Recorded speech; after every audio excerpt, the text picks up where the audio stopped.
panorama. Yeah. Thank you. Oh, I can turn sideways, it'll look cooler. no, we're good. Is that landscape view, by the way? It's whatever. Yes, Yeah. you're actually. You're half not. You're Half not. of you is in it. Well, this is being recorded right now. I know. This conversation. Okay. So Nori called me and he said, Dave, maybe you could talk on redeeming missions, and I thought about that, and to me that's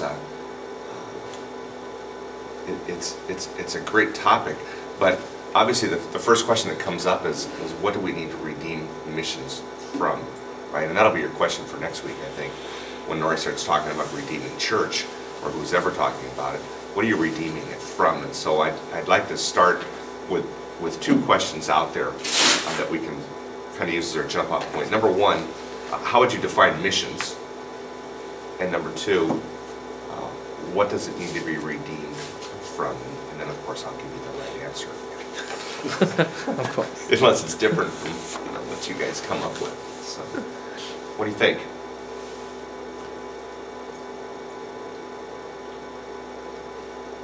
As folks who've gone on mission and have done a lot of this type of stuff, how do you define mission?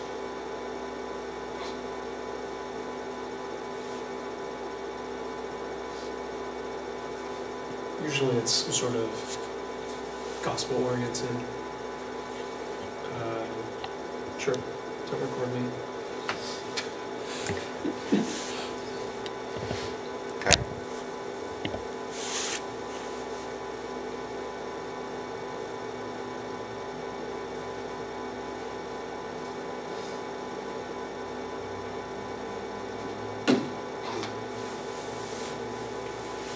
I think there's usually some element of service or sort of becoming part of the community and not trying not to be an outsider, for example, but trying to sort of become one and get to know people. Okay.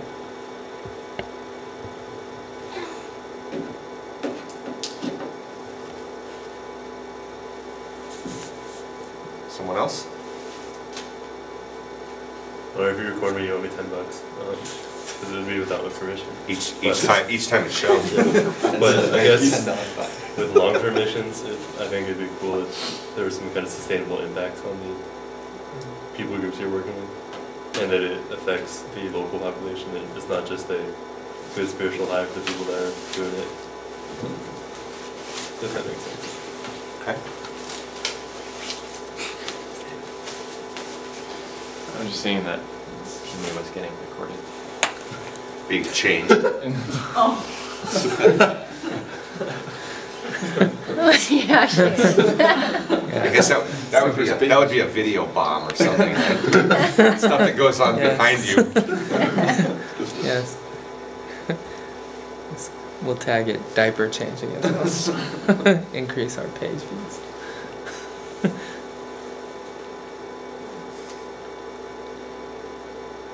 Anything else? A zealous response to people's need of God in spiritual and tangible ways. And spiritual what? Spiritual and tangible, like physical ways. Okay. Okay. All right. If we set those, just kind of put those in a box, set them aside for a second, right?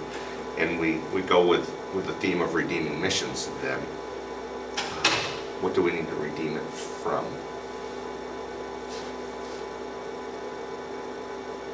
And with that title, are we making a value judgment that something's gone wrong? Yeah, I think you touched on it a little bit the last time I came. That you despise calling it mission trips, which is why I was cracking up that Chris said it's a trip. That you like to refer to it as missions because trip implies that there's a time or season of going somewhere or a certain mindset that we put on, rather than, I guess, adopting this culture of Thanks. But yeah, this is just kind of see here the quiet. I remember that now. It's feeling convicted over it. That's great. Okay, what else? I was reading your notes as you were holding them up, so I know you're gonna say. I'm not gonna spoil it for you, actually. But I guess I mean seeing missions. There's no secret here because anybody who knows me knows this stuff. Okay. And I guess implications of it being a missions trip would be that there's like a complacency and individual nature to it, and there's kind of a not a real word, but an acceptance of responsibility. Because if it's a trip, then the implication is that the people that are hosting have a responsibility to treat you a certain way, when that should actually be. When possibly it could be debated, but I think maybe it should be the other way around, without being, I guess, patriarchal. Not sure if that's the right word or not. I think I have that word, imperialistic. That's on the back page, couldn't be. Yeah, so I read through pages. Go ahead, Nori. Just open it. Don't. You're like Mr. Bean in that video where he's trying to open that candy very quietly. I think Chris touched on it a little bit too. Did you say like gospel centric or gospel driven? Oriented. He said Gospel oriented. I thought that was an interesting term. Gospel oriented. Because it implies that it's not. I think implications can come out beyond just like preaching the gospel, that there are like needs that need to be met in physical and tangible. So I don't think that was a coincidence that you said it that way or phrased it that way. Thanks for making me look like that. Well, right, because like that historic kind of thinking about mission is that you've got to have proclamation of the gospel, right? But then we define that proclamation of the gospel as only what we speak. And so I think that gospel oriented could can fit that. But I think one of the things that happens is that we have a tendency to water that mission down, or that proclamation part of that down.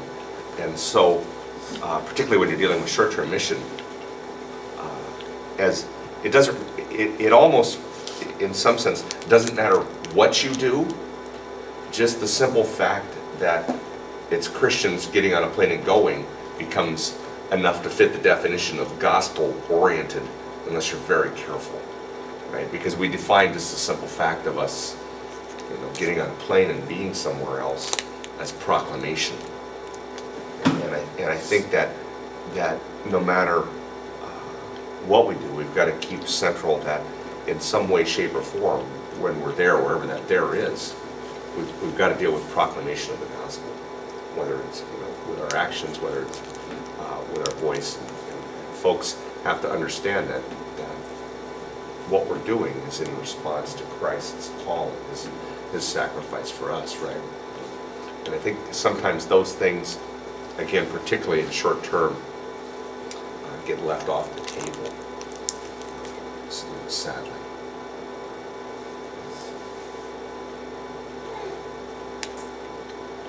You, Anthony, of course, steals my thunder, but I always, I use this term a lot that God hates in short-term missions.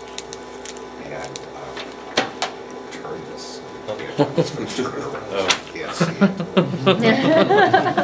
What? But really, I think obviously God hates short-term mission trips. Is probably where I come down. Because again, going back to what he brought up, it's exactly right in that when we start thinking in trip understanding, that it's good for us to go for a week and we're all concerned for a week, but then when we come back, then we're not concerned because we're not there, right? I mean, that's the thing. And as I was thinking about this whole understanding of redeeming missions, I started thinking along the lines again of the difference between long and short-term missions. Because for most churches, I think in the States, missions work has become a short-term mission trip or a short-term mission adventure, excursion, however you want to define it.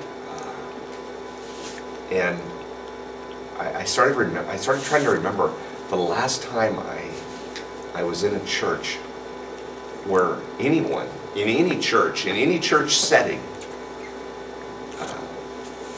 issued a call for people to consider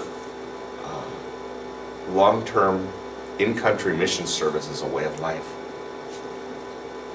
And Nori, says he grew up in church. You could probably remember that when you were a kid, right? Hearing those types of things. I know I did. I mean, that was a regular part of growing up in my generation, that somebody would always issue a call and say, God needs people to leave our shores, to go halfway around the world, to wherever it was, give your life for Jesus in the jungles of Africa, whatever it was, right? The backwoods of Timbuktu, or it didn't matter, but there was somewhere there. And you understood that meant that, wow, I'm gonna get on a boat, I'm gonna get on a plane, I'm gonna go somewhere, and that's it, right? I mean, we used to do these funerals when people left for missions work. We did their funerals in this country because we knew they would never be coming back alive. They would be coming, if they came back at all, it was in a box. So everybody gathered and said your goodbyes, and that was it, because you knew that person was going there for life. And I wonder where that fits in today's world with the North American church. Is that even something that we see as valuable any longer, or that's worthy? And that just kind of fit within that whole redeeming missions paradigm for me, because I think if the reality is this: if the majority of folks from the U.S. are going to do short-term mission, they need long-term partners in these other countries. Where are we getting those people from? Right? I mean, where are we getting people that are going to work with the bazillions of people that want to do the short-term work to support long-term ministry? If we're not making that call, and I'm wondering if that isn't part of redeeming mission. What thoughts?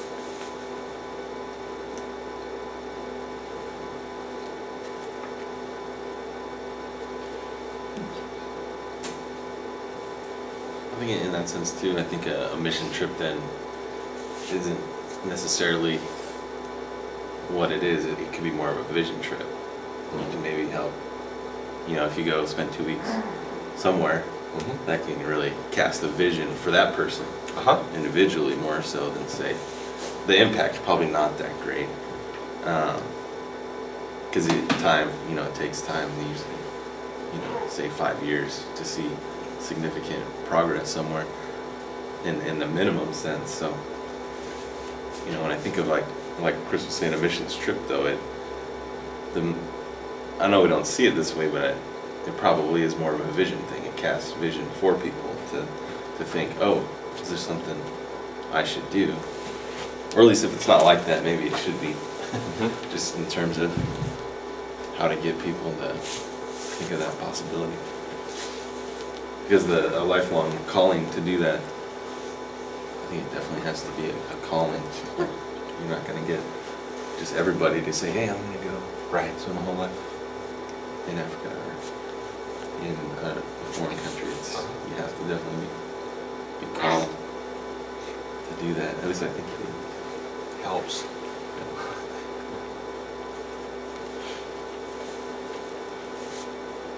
Someone else? So Evergreen is a very mission-focused church, and one thing that strikes me that's interesting, having we're not missionaries, but the missionaries do come and speak a lot, and a couple of thoughts that are interesting are, Evergreen's a church that maybe has 700 people, and, it takes that many people just to support like a dozen or 20 missionaries, because being a missionary is very expensive. And so even though people are not themselves going, we need people even here to have a commitment to support the missionaries. And also, one thing that's interesting is a couple of the people, the stated reason why they gave up on it was because they just became incredibly lonely. Because, a year or two after they leave the church, they still have friends praying and emailing and that kind of stuff, but 5 years goes by, they move around to other churches, people lose contact, and so after a couple of years, they just they lose connection with home, and so, and you know, if you're somebody like going to China, for example, and culturally you're just like, one of the things that was really disheartening, I guess, was just how difficult it is to maintain connection with home. So I think, you know, only a small, I don't know what the right percentage is, but some percentage needs to go, but there also needs to be better support networks here for missionaries. I don't think we live in that world, like you said, of like the goodbye and they're gone. I don't think the world, I think with cell phones and whatnot, it's no longer a one-time goodbye. So.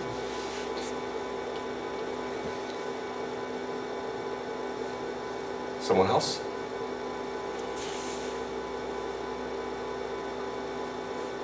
I think for me is something about redeeming is the fact that there's a long-term impact for it. And I think I kind of touched on it too. It's like there's something that needs to be relational about it, that it changes how you think about things, or it changes,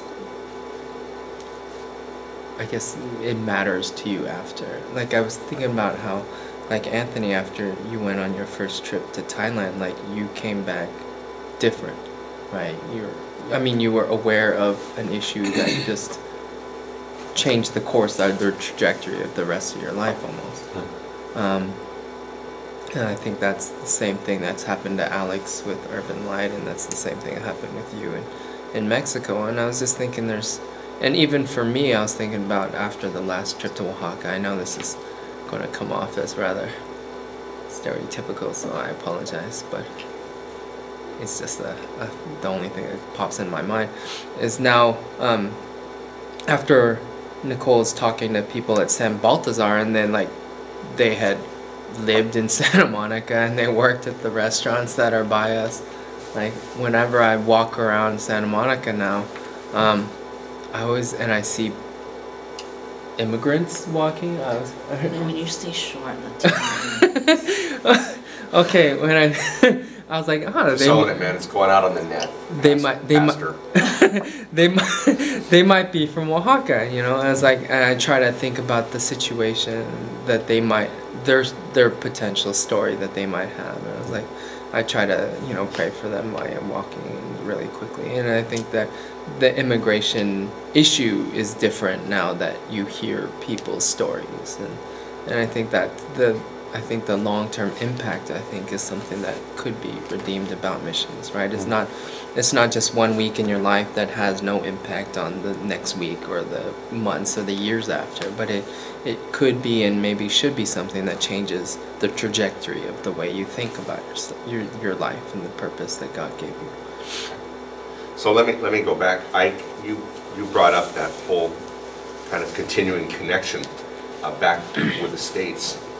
And this is where I'll get myself into trouble, because these are the types of things that guys say to me. They're like, Dave, you're nuts, and yet part of me is convinced that if we're going to be honest,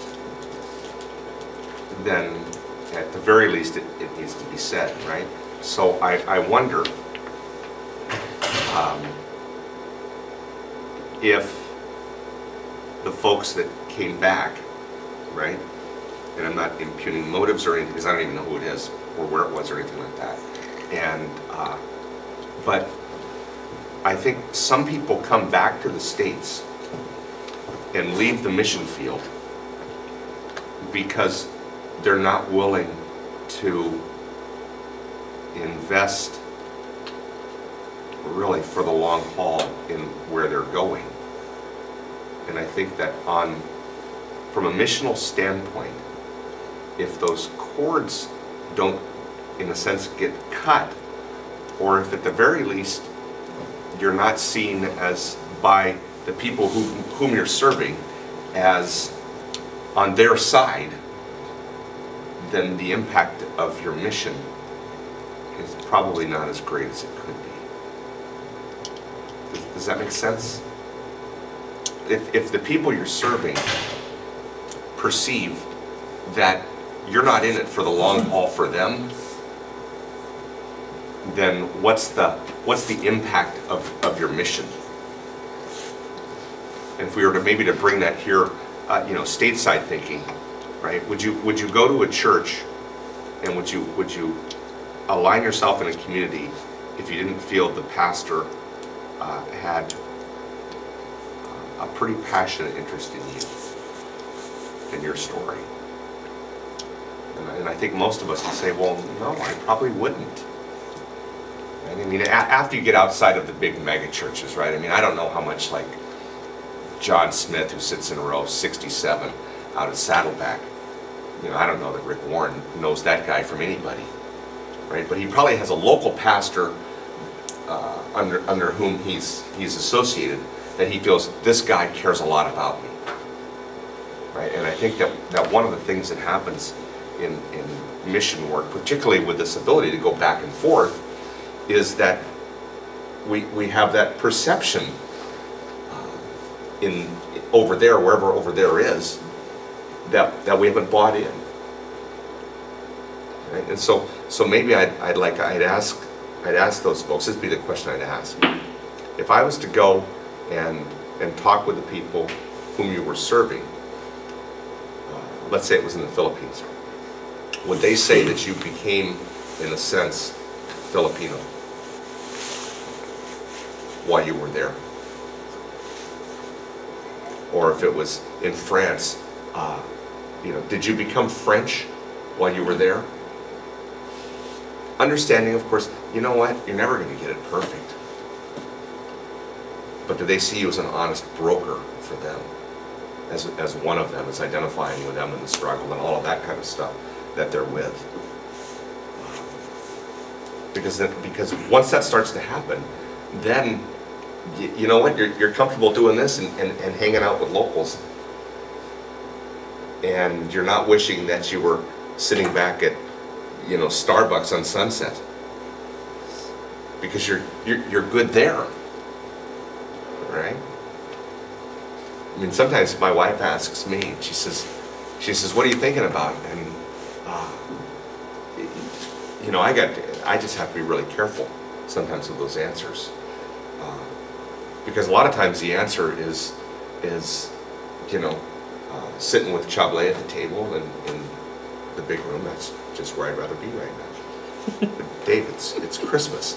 Yeah, I understand that, right? And there's more dollars worth of stuff in here right now for everybody to open all their presents than my friends are going to see in an entire year. And where would I rather be? But for whatever reason, right, that's become very hard for U.S. churches and our missions people to think about. I've had Mexican missionaries say, "Dave, we can't be like that anymore." And maybe we can't, but I wonder if we can't be like that, if that's what has to be redeemed. I don't know. Right? Have we got locked into where we're at so much that we can't step outside of that and become the missionaries that that God calls us to be?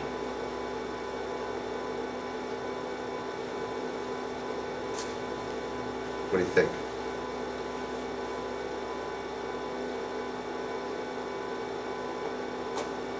I mean, Paul in the Bible wasn't fully, he didn't go one place and stay. I mean, he stayed for a couple of years. Sure. And there was some element of permanence, but there was also some element of he's training the locals to, follow God. And he's training with the locals as well. So I think both are necessary, I guess. I think in this day and age, people do say, okay, I'm going to go try missions for 5 years and see what happens. And so there is that element as well.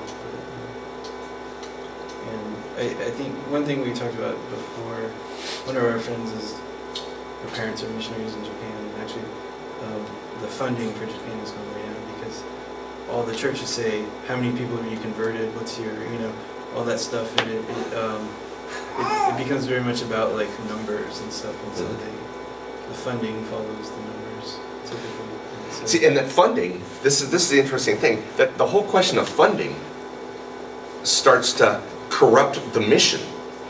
Because I think most people, and I would put myself included, right? If we could see a way through to where we could do our work and be funded without us having to, come back and physically, in a sense, do the begging for that, man, I think you'd have less people that would say, I got to come back. Most guys that are on the deputation type thing, right, where you're out for 3 years and you come back for a year and you've got to raise money for the year. You know which year they hate? They hate that year of raising money. And I hate 4 months every year of raising money. I'd rather develop, and maybe this might be something that the church could look at. Right? I know within our denomination, they tried it, but they didn't have any money folks that could offer expertise. It was just an idea that came out because they had a problem that they had to deal with. But what if the local church just said, we're going to be about funding, Bill and Sarah, or George, or Steve, or whoever it is, wherever they're at, so that they don't have to worry, just like we've got their back. And it's going to happen. Period. Church, and then, even if they don't maintain 40 relationships with every single donor, somebody here in the church is going to maintain those relationships for them. That'd be huge. I mean, that alone would change mission.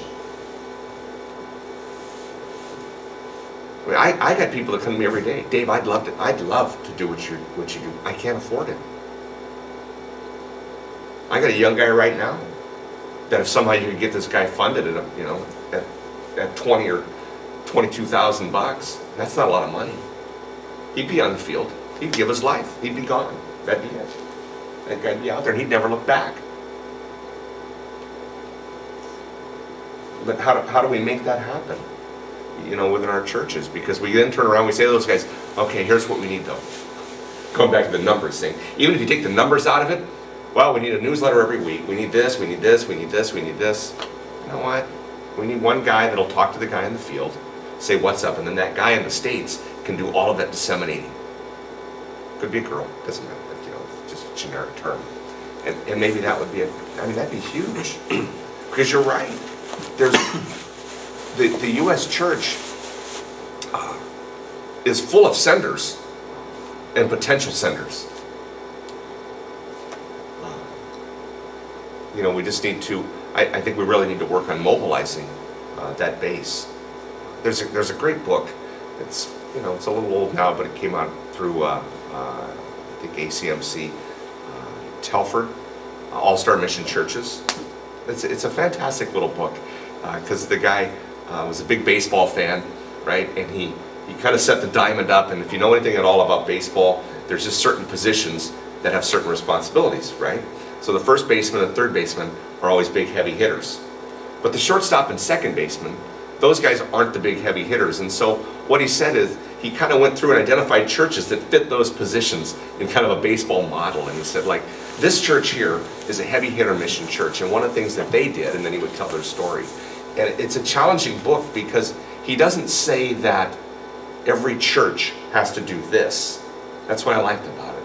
He had like 9 different positions, so 9 ways churches could be better at what they're doing missionally and working within this missions context. And then he had like the pitchers, and he says, you got your starting pitcher.